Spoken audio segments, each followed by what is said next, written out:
Opus Medio. Trabaja por las personas y la justicia, planteando problemas, proponiendo soluciones y obteniendo respuestas, lo que influye de manera significativa en la solución y finalmente en las relaciones humanas de nuestra región. Capísima Multimedial y sus desafíos 2021.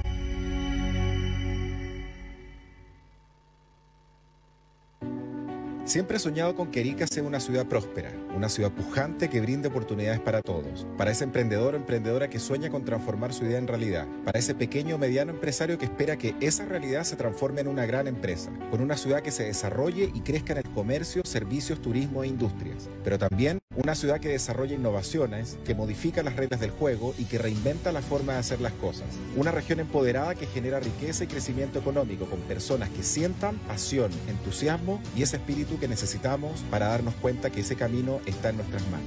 Soy Alexandro Bravo Bonino y te invito a compartir este espacio de aprendizaje en Región Emprendedora.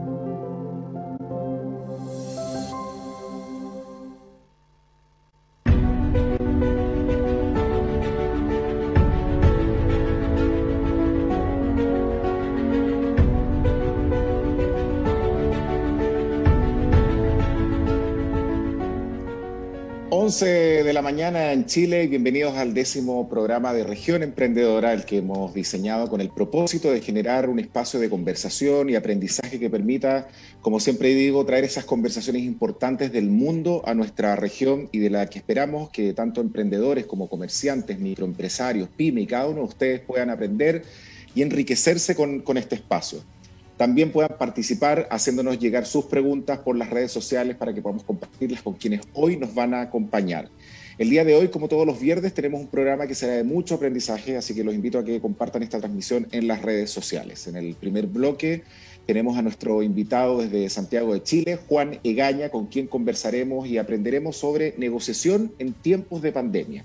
Y en el segundo bloque tengo como invitada desde Colombia a Luz Betancourt, con quien conversaremos sobre emprendimiento en edades tempranas y donde conoceremos también la gran labor que desarrolla la Fundación Otero Líbano, a quien, así que comparta esta transmisión el día de hoy en sus redes sociales. Siéntase cómodo, cómoda, que ya arrancamos. Y a continuación nos conectamos con Santiago de Chile y quiero presentar a mi primer invitado este viernes 26 de marzo, Juan Egaña. Bienvenido a la ciudad del norte, a la ciudad de Arica, bienvenido a nuestro programa Región Emprendedora. Buenos días, Alexandro, un gusto poder estar contigo, ¿verdad? Con todos quienes participan de la transmisión, ¿no? Así que un gusto. No, gracias a ti por acompañarnos. Voy a hacer una breve introducción de tu persona y comenzamos a conversar.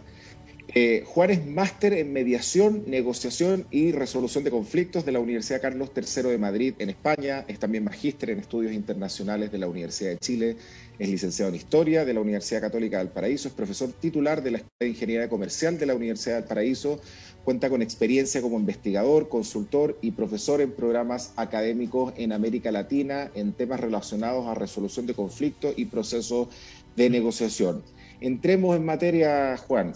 ¿Cómo definimos negociación? ¿Sí? ¿Cómo definimos negociación y cuáles son las bases fundamentales en ella? Ok. A ver, esa pregunta que uno podría decir es la típica primera pregunta que uno debe hacer, que tiene que ver con sobre qué vamos a hablar. Es bien importante en este caso, ¿no? Porque posiblemente todas las personas que nos escuchan, todas negocian, ¿verdad? O sea, no es algo ajeno, no es un tema técnico, un tema tecnológico en el que uno tenga que insertarse. Nosotros, de alguna manera, siempre estamos negociando y a partir de eso también muchas personas creen que lo hacen muy bien y otros creen que también lo hacen mal, ¿no? Pero la negociación, digamos, yo diría que desde los años 60 aproximadamente del siglo pasado, comenzó a entenderse como una técnica, ¿verdad? Como una técnica que incluso puede ser enseñada, entrenada, mejorada, ¿m? Y puede ser usada en una gran cantidad de ámbitos. Entonces, para responder en concreto a tu pregunta, yo diría que la negociación fundamentalmente se entiende como un proceso, ¿verdad? En el que a lo menos dos partes, ¿ya? Pueden ser más, y ahí estaríamos hablando de negociaciones multipartitas, pero básicamente son dos partes que lo que buscan es llegar a un acuerdo, ¿verdad? Respecto a un problema o respecto a un conflicto que está atacando. ¿ya? Ahora, para que esa negociación sea tal, se tienen que dar, claro, algunos elementos. Yo te diría, básicamente, se tienen que dar 3 condiciones. Primero, es un acto voluntario, ¿sí? O sea, no, la negociación no puede ser un acto forzado. De hecho, cuando eso ocurre, ya nos debería hacer reflexionar respecto a si estamos hablando de una negociación o, por ejemplo, de otra forma de resolver un problema, como podría ser una transacción, ¿no? Pero una negociación implica primero una voluntariedad de las partes. O sea, ellos han llegado a la noción, ¿verdad?, de que a través de este mecanismo se pueden obtener beneficios que de otra manera quizás no se lograrían. Lo segundo negociamos, es que... Negociamos porque quiero, ¿sí? Exactamente. Esta idea de que yo negocio porque tengo una pistola en la espalda, por lo menos desde lo que es el concepto o de lo que es el arte de la negociación, debería ser cuestionado, no debería hacer reflexionar respecto a si eso es una negociación o no. Pero claro, como el concepto de negociación, como te decía, está tan instalado en la sociedad, entonces, claro, usamos negociación prácticamente para cualquier tipo de conversación, ¿ya? Otro elemento, como te decía, tiene que ver con la privacidad. Si tú te fijas, nosotros generalmente no vemos negociaciones. No vemos por televisión que se transmite una negociación. Las negociaciones se hacen siempre de manera privada, a puertas cerradas, ¿sí? Nosotros generalmente nos enteramos del acuerdo, si es que se llega a un acuerdo. Pero es muy importante también asegurar a las partes que es un proceso que es privado, porque evidentemente hay un alto flujo de información y de comunicación que uno a veces también necesita preservar. Y el tercero, que obviamente yo creo que es el elemento más importante de este mecanismo, es que exista realmente una genuina voluntad de llegar a un acuerdo. O sea, la negociación no debería ser tampoco una forma de dilatar una solución, de esperar una mejor oportunidad o buscar una acumulación de poder en el tiempo, sino que efectivamente las partes deberían tener esta disposición a llegar a un acuerdo. En eso los estadounidenses, ¿verdad?, siempre en el tiempo de oro, y por lo tanto, si ellos, por ejemplo, perciben que la negociación no tiene esa intención, entonces rápidamente abandonan el proceso y buscan otra vía. Claro, correcto. Negociar en tiempos de pandemia, ¿existen algunos matices para la negociación en este nuevo escenario? Mira, es interesante esa reflexión, porque quizá una de las cosas que caracteriza a la pandemia, dentro de muchas que lamentablemente la asocian, está el hecho de que claramente es un periodo de incertidumbre, ¿sí? No es posible aún saber cuánto tiempo va a durar esto. Obviamente hay proyecciones de los expertos en salud, pero también vemos día a día que van apareciendo nuevos elementos. Entonces podríamos definir que estamos en un momento de incertidumbre, y cuando las personas o las organizaciones y las empresas viven situaciones de incertidumbre, se dan cuenta que muchas veces las normativas que tienen no les sirven, ¿verdad? Porque las normativas generalmente están definidas para situaciones de una cierta estabilidad y una cierta normalidad. Entonces, la negociación en eso aparece como una posibilidad en la que creativamente abordamos situaciones que, como te digo, a veces las leyes no las tienen aún resueltas, ¿verdad? Aún no están escrituradas, porque son el resultado también de negociaciones, pero negociaciones largas en el tiempo. Y de hecho, te podría mencionar un ejemplo, si me lo permites. Seguramente, ¿verdad?, tú y quienes nos escuchan han escuchado últimamente mucho la palabra protocolo, ¿verdad? En muchos ámbitos se han instalado los protocolos. Bueno, los protocolos son precisamente maneras de responder frente a situaciones nuevas, y por lo tanto es necesario, ¿verdad?, llegar a una suerte de norma que permita afrontar esa contingencia. Pero sería deseable, si es que uno puede dar un humilde consejo a quienes están, ¿verdad?, detrás de la elaboración de estos protocolos, que precisamente también incorporen instancias de negociación, es decir, que esos protocolos no sean cuestiones impuestas, sino que también haya la posibilidad de escuchar a los incumbentes y precisamente elaborar acuerdos que sean razonables, que sean viables y que permitan vivir un periodo de incertidumbre como el que tenemos. Algunas empresas lo han hecho así con sus trabajadores, ¿verdad? Por ejemplo, el tema de la presencialidad, el tema de las jornadas de trabajo, el tema de ciertos beneficios, ¿verdad?, se han acordado y han quedado estructurados en estos protocolos. Ese podría ser un ejemplo de cómo en pandemia tú puedes, usando un mecanismo de negociación, generar buenas condiciones.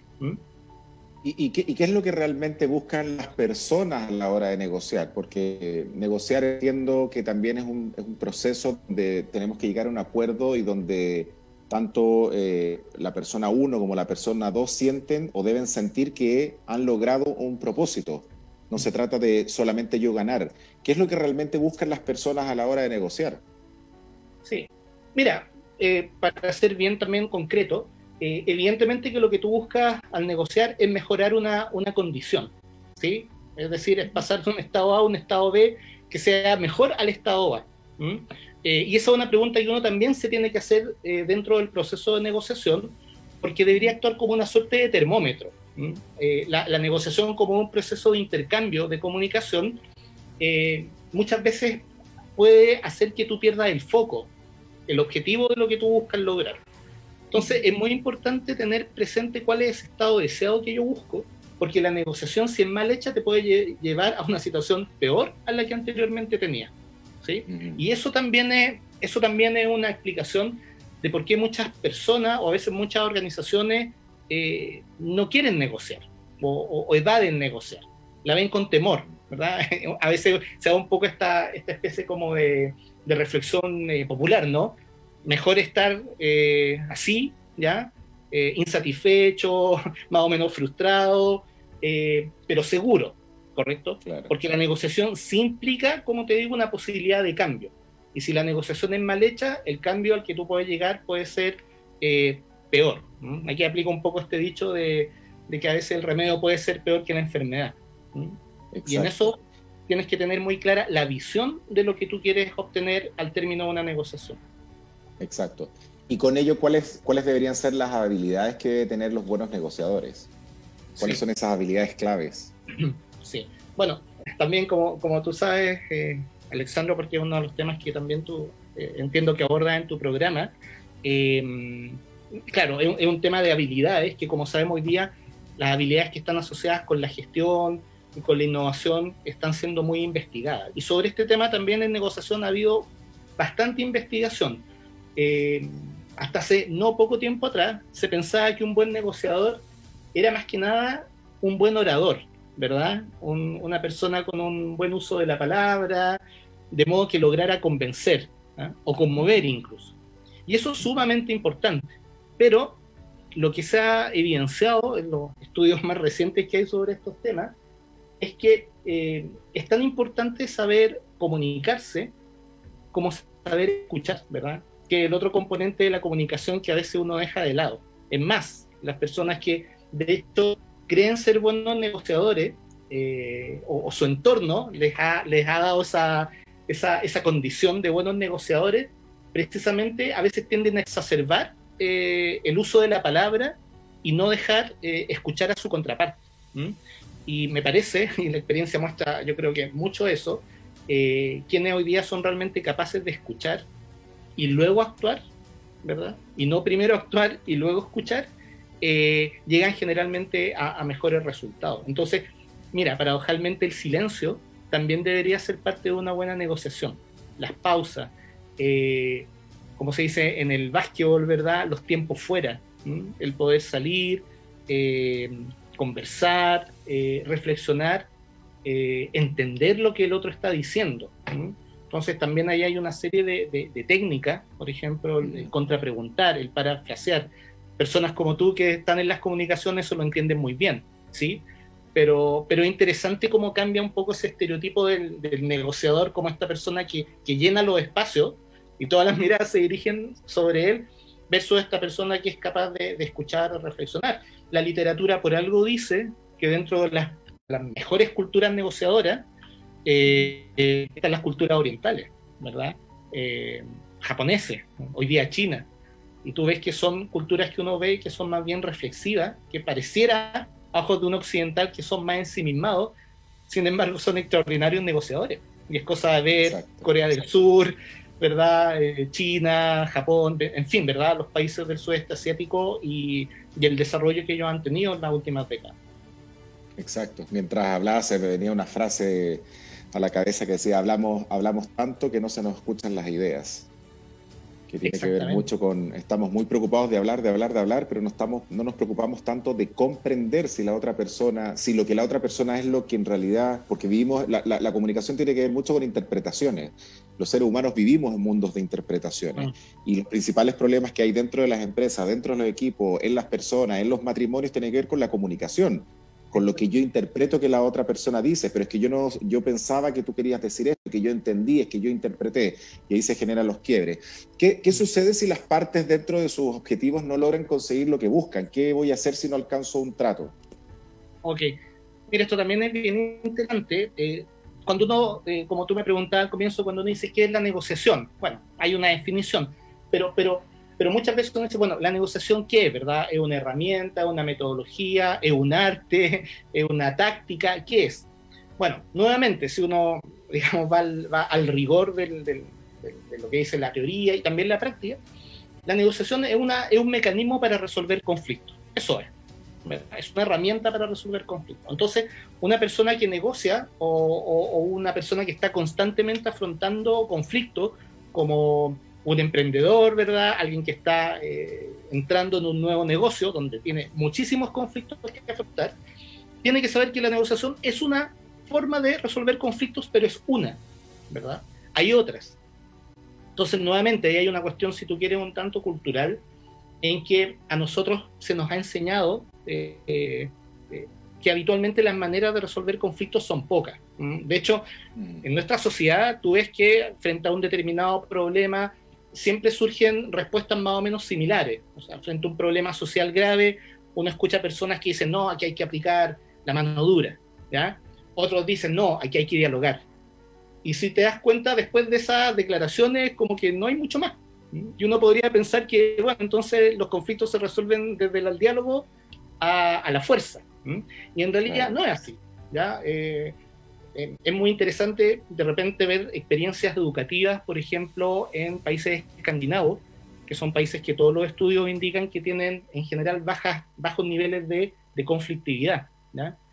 Y no es porque sean mejores ni sean más desarrollados, no, tiene que ver, entre otras cosas, porque, por ejemplo, ellos en la educación preescolar incorporan mecanismos de resolución de conflictos.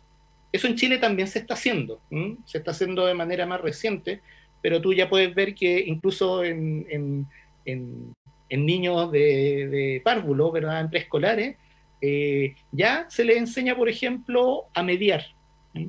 A que haya un compañero o una compañera, ¿verdad?, que ante un determinado conflicto acerque a las partes, ¿verdad?, busque otra solución. Asesorarse, ¿verdad?, también es una manera muy importante de resolver conflictos, o sea, recurrir a personas expertas en los temas que te pueden dar una opinión fundada para salir de una situación. Entonces hay una batería gigantesca, por cierto, hasta el ámbito judicial, que ante determinado tipo de conflicto nosotros tenemos la obligación de recurrir.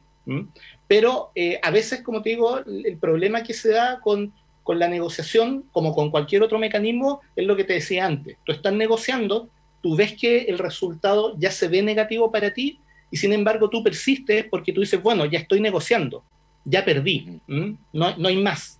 Y en realidad hay muchas alternativas que, como te digo, se practican a nivel de niños, pero que también hoy día, por ejemplo, muchas universidades, hoy día, sobre todo en programas de posgrado, están incorporando, ¿no? Por cierto, la negociación, pero también está la mediación organizacional, este arbitraje comercial, que también en Chile está ganando una gran cantidad de adherentes.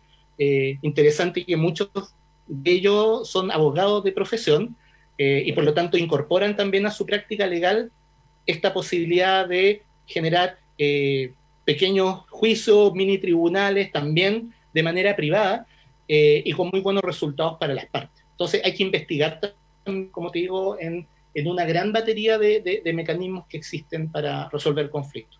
Sí. ¿Y qué papel juegan los valores dentro de ella? Porque la comunicación es un proceso de negociación y es un elemento fundamental.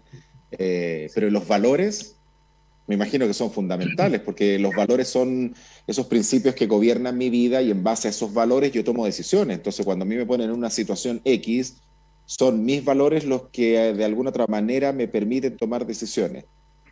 Sí, mira, bueno, el tema de los valores es fundamental y quizá en algunas ocasiones es precisamente una dificultad para poder abordar negociaciones y llegar a buenos resultados para todas las partes, ¿ya?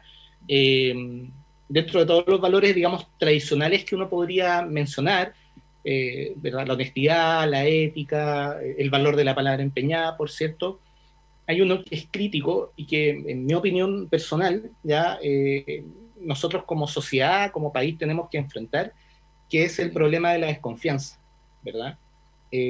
Hay muchos estudios, ¿verdad?, que muestran de que la sociedad chilena avanzó y ha avanzado en muchos ámbitos, pero un área donde no ha logrado todavía resolver ese conflicto social es la falta de confianza.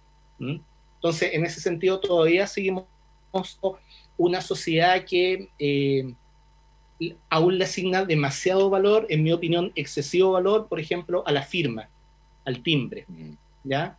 Al aval, ¿sí? Al tercero. Y eso tiene que ver precisamente porque es una sociedad donde desconfiamos del otro, ¿ya? Yo creo que todos hemos estado en mesas de negociación, salimos de la mesa de negociación y salimos con la cara de, bueno, ahora vamos a ver esto, claro, ahora hay que ver si esto pasa, ¿verdad? Porque a veces se habla muy bonito, se muestra muy buena voluntad, pero tú te levantas de la mesa de negociación y hasta ahí llegó todo lo conversado. Entonces, bueno, ese es un tema que también hay que trabajar, ¿verdad? A nivel de la educación formal. También ahí es muy importante el rol que cumplen los líderes, ¿verdad? Los líderes de opinión, los líderes políticos. Yo creo que la conciencia, la prensa, ¿verdad? Por cierto, las mismas instituciones de educación, también. Porque lograr eso que, bueno, también se conoce como capital social, ¿no? Y por eso se dice capital, porque en la medida en que tú lo tienes, tú también logras ahorro en otro tipo de costos que están asociados en cualquier operación. De partida ya puedes pensar en reducir todo el gasto que tú haces en control, si es que tú generas confianza. En eso también la pandemia ha sido interesante, porque hoy día muchas personas están trabajando desde sus hogares, y obviamente que eso para muchas organizaciones ha sido una dificultad, porque precisamente cómo llevar el control. Pero ha pasado un fenómeno que en el mundo más desarrollado hace tiempo viene, y es esta reconversión del tiempo versus el cumplimiento de objetivos. Y tú ves que hoy día, precisamente, da esta dificultad de llevar control, muchas empresas entonces dicen, bueno, entonces usted lo que tiene que hacer es cumplir con determinado objetivo en el tiempo que usted eficiente o ineficientemente sea capaz de cumplir. Y ese es un cambio interesante también, yo creo que ha generado esta situación tan lamentable en la que estamos viviendo. Así es. Bueno, yo creo que el desafío está en cómo construimos confianza en este mundo, tanta desconfianza, porque si viviéramos más en confianza, las cosas seguramente se manejarían de una forma distinta en todos los ámbitos de cosas, en la política, en los negocios, etcétera. ¿Qué elementos se deben tener en cuenta para comenzar una negociación, o qué debo considerar yo para prepararme a prontas de entrar a negociar? Ok, bueno, hay algo que es vital también, y que hoy día también tiene un valor, así como hablábamos de la confianza, hoy día también tiene un gran valor, si uno lo pudiera poner en lógica de mercado, ¿ya? Y es la información, ¿sí? Es vital cuando una persona, ¿verdad?, un emprendedor va a entrar en el mundo de la negociación, conocer a la persona con la que va a negociar, conocer al otro, ¿ya? Conocer lo que algunos llaman también su mejor alternativa, o sea, también preguntarse por qué mi posición sería aceptable para el otro. Claro. ¿Qué mejores alternativas tiene el otro, ¿verdad?, en lugar de hacer un acuerdo conmigo? ¿Por qué me elegiría a mí? ¿Ya? Nosotros, como te lo decía hace un rato, claro, muchas veces llenamos el espacio con palabras, ¿verdad?, con datos, con cifras, pero la información es vital, y la información respecto a las alternativas que tiene la otra persona son fundamentales. Y eso también lleva a otra cuestión que no te la había mencionado, pero que no hay que olvidar, que tampoco hoy día uno debe concebir la negociación como un proceso unipersonal, ¿ya? O sea, no soy yo el que negocio, es un equipo de gente la que está negociando. A lo mejor hay uno, el líder, ¿verdad?, el gerente, quien hace el intercambio, pero es muy difícil concebir hoy día dada la complejidad que vivimos, que una sola persona va a poder ser capaz de ella manejar todas las variables. Entonces tú tienes que tener un equipo negociador, tienes que tener expertos en el tema negociar, tienes que tener personas que, por ejemplo, como lo decíamos recién, sean buenos comunicadores, sepan escuchar. Probablemente quien conduce la negociación, como tú bien decías, está más preocupado de articular un discurso que de reflexionar respecto a lo que le está diciendo. Entonces, nuevamente vuelvo un poco a las culturas orientales, ¿verdad? En las culturas orientales en general no suele concebir una negociación donde solamente actúa una persona. Son equipos y las funciones están muy bien delimitadas.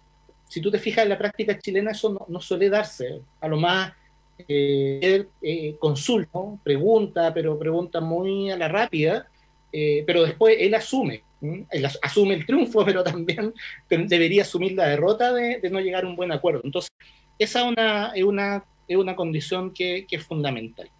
Así es. Juan, se me fue el tiempo. Te comprometo para que en los próximos programas, en las próximas semanas nos acompañes nuevamente. Quiero agradecerte por este espacio, por compartir con nosotros. Mucho éxito y nos vemos las próximas semanas. Ya coordinaremos otro espacio para que sigamos hablando de este apasionante mundo de la negociación. Muchas gracias, Alexandro. Mucho éxito con tu programa y a tu disposición. Muchas gracias a las personas que nos escucharon también. No, gracias a ti por acompañarme. Vamos a un breve corte y ya regresamos.